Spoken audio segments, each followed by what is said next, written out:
언제나 필승! 네, 반갑습니다. 필승입니다. 자, 반갑습니다. 자, 오늘 분석해드릴 기업은 케이프입니다.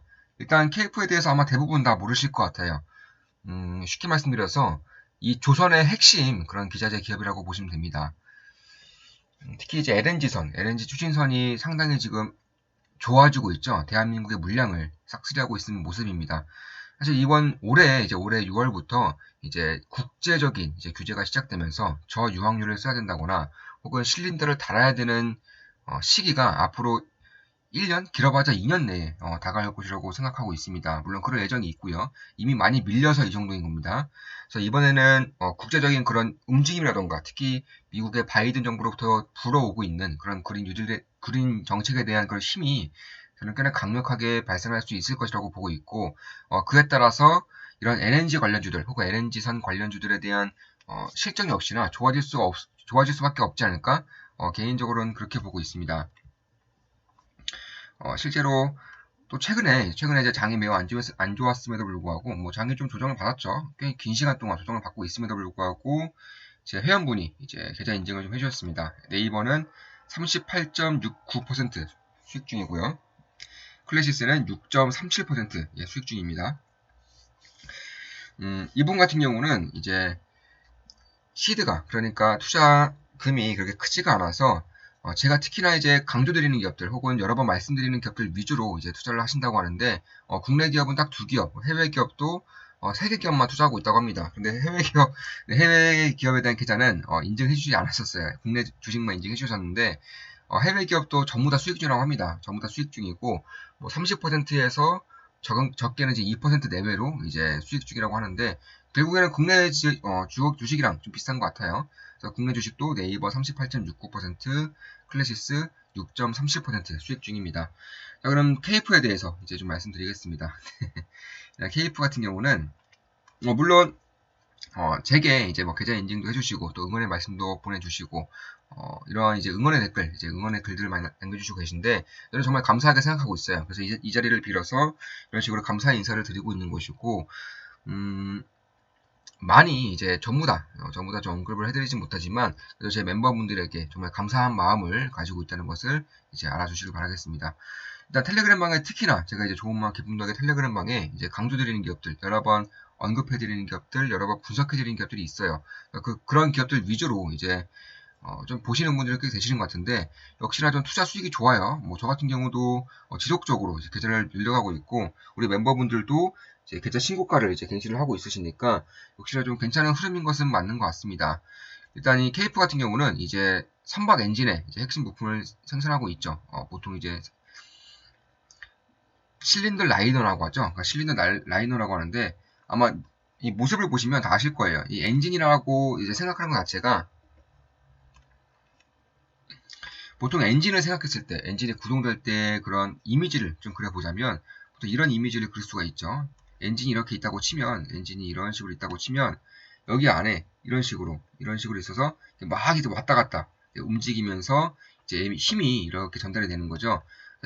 여기서 왔다 갔다 하는 이 부품이 바로 실린더 라이너입니다. 이게 거의 독과점 체계이고, 특히 조선 기자재 쪽에서는 KF의 기술력이 굉장히 좀 앞선 것으로 나오고 있습니다. 현대중공업이 주요 고객사이지만 대우, 삼성, 유럽, 중국, 일본까지 대부분의 조선 기업들의 납품을 하고 있는 그런 핵심 기업 중에 하나다 이렇게 보시면 될 것 같습니다.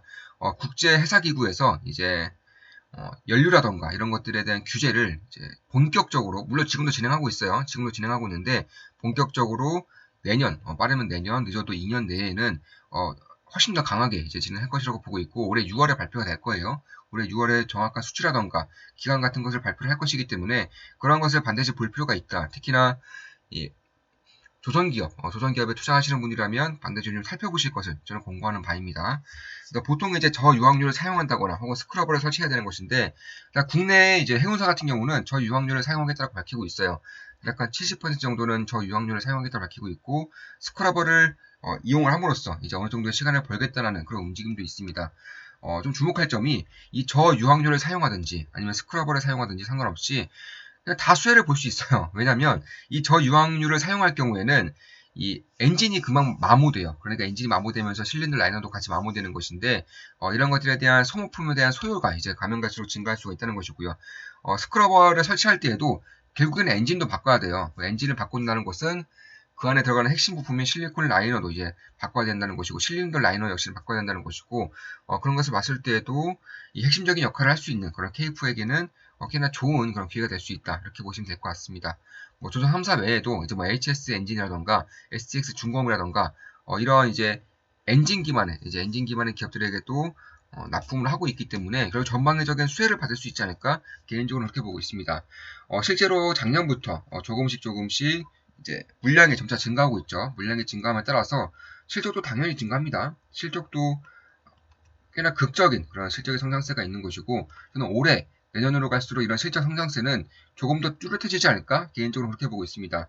당기순이익도 대략 이제 125억이고 영업이익도 250억인데 시가총액은 1,600억이에요.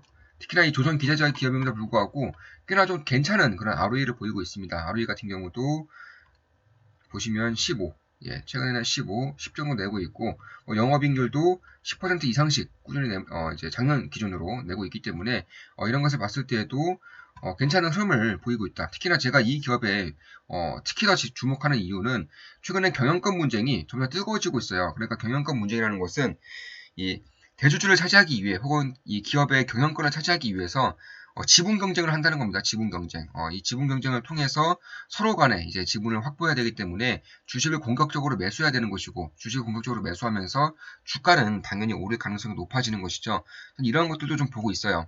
일단 그러니까 이 KF 자체의 기업 펀더멘털이 점차 성장하고 있고요. 특히 LNG 등 산업 발주로 인해서 매출에 대한 기대감이 가면 갈수록 올라오고 있어요.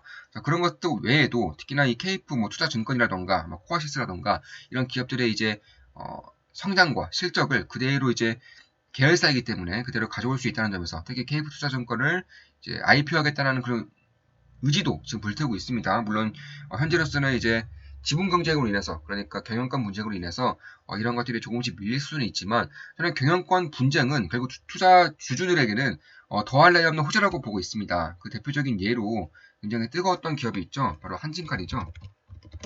자, 한진칼 같은 경우에도 지금 보시면 경영권 분쟁이 이제 발발이 되면서 순식간에 이제 3배 이상의 이제 주가의 그런 뻥튀기를 보였었는데 이때도 경영권 분쟁이 되면서 각 진영에서 지분을 빌려가는 와중에 주가가 이렇게 급등한 것이죠. 이런 것들은 흔히 볼 수 있어요. 그러니까 이 경영권 분쟁을 하고 있는 그런 기업들 간에는 꽤나 흔히 볼 수 있는 흐름이 나타나고 있는 것이고 올해부터 다시 본격화될 준비를 하고 있어요. 이미 작년 12월부터 한 이때쯤부터 이제 어느 정도의 그런 뭐 소송이라던가 이런 것들이 좀 이슈가 좀 뜨면서 이런 식으로 1차적으로 주가가 반응했지만 이때는 본격적인 경영권 지분 전쟁이 없었습니다. 이제 지금부터 이제 특히나 올해 주총이죠. 올해 3월 말에 이제 주총이 계획되었는데 그때부터 본격적인 이슈가 되지 않을까? 그러니까 본격적인 이슈로 이제 나아가기 딱 직전인 한 2주 전이라고 보시면 될 것 같아요. 그리고 작년 12월 30일부터 이제 경영권 분쟁 소송으로 인해서 일단 임시주총도 이제 취소가 되고요. 그만큼 이쪽에 대한 격화가 점차 강화되고 있다는 거, 대놓고 말하고 있어요. 대놓고 이제 KIH의 이제 회장이 대놓고 올해 월 말에 이루어진 주주총회부터 본격적으로 이제 시작된다라고 밝히고 있고, 그로 인해서 이제 소액주주들에게 그런 지분을 이제 모으고 있는 것도 맞습니다. 따라서 이 KH 같은 경우는 사실 이 M&A의 국내에서는 M&A의 대가로 알려져 있어요. 어떤 대가냐? 그런 식으로 그냥 저평가된 기업들을 매수를 해서 뭐 비슷해요. 뭐 모든 이제 이런 적대적 M&A를 추구하는 그런 운용사 같은 경우는 비슷한 전략을 취합니다. 저평가 기업들을 특히나 지분 구조가 취약한 기업들을 매수를 해서 인수를 해서 그냥 실적을 좋아지게 하고요. 그 과정에서 배당률을 높임으로써 지속적으로 돈을 빼나가는 겁니다. 물론 그 과정은 당연히 주주들에게 유리한 거죠. 그만큼 주주 친화적이 된다는 겁니다. 그러니까 그런 과정에서 결국 지금 지분 구조를 잠시 보여드리면 지분 구조가 1% 내외예요. 1% 내외. 그 정도 차이이고 여기까지 이제 대주주 가족까지 합쳐져도 결국 1% 내외의 그런 굉장히 좀 치열하다고 해야 되죠. 치열한 그런 지분 경쟁이 있기 때문에 저는 그런 부분에서는 분명히 좀 꽤나 큰 수혜가 될 수 있지 않을까 이렇게 보고 있습니다. 특히 KIHA가 그런 K풀을 인수하려는 목적을 좀 봐야 되는 것인데 첫 번째로 이 팬더미터 자체가 좋고요. 그러니까 시가총액에 대비해서 실적 자체가 잘 나오고 있고 조선업 쪽의 턴어라운드로 인해서 이쪽에 대한 수혜가 저는 꽤나 커질 수 있을 것이라고 보고 있어요. 그리고 두 번째 이유로 굉장히 알짜배기 계열사들이 있어요. 뭐 K프 투자증권이라던가 뭐 K프 인베스트먼트 뭐 이런 이제 알짜배기 기업들이 있기 때문에 그런 것들을 보더라도 꽤나 좀 캐시카우의 역할을 할 수 있는 기업들을 같이 이제 사들이는 그런 효과를 낼 수가 있기 때문에 지금의 시가총액으로서는 굉장히 저평가되어 있고 이들의 기업까지 가져갈 경우에는 꽤나 좋은 그런 투자 기회를 맞이할 수 있겠다. 개인적으로는 그렇게 생각을 하고 있습니다. 그런 것을 봤을 때에도 결국 친환경 선박 이제 LNG 연료 추진선이 이제 개발이 되면서 이쪽에 대한 상당한 기술력을 가지고 있는 이제 KF의 제품을 쓸 수 있는 거라는 점. 두 번째로 인수합병 경쟁이 올해 3월 말부터 본격적으로 수면 위로 올라올 것이라는 점.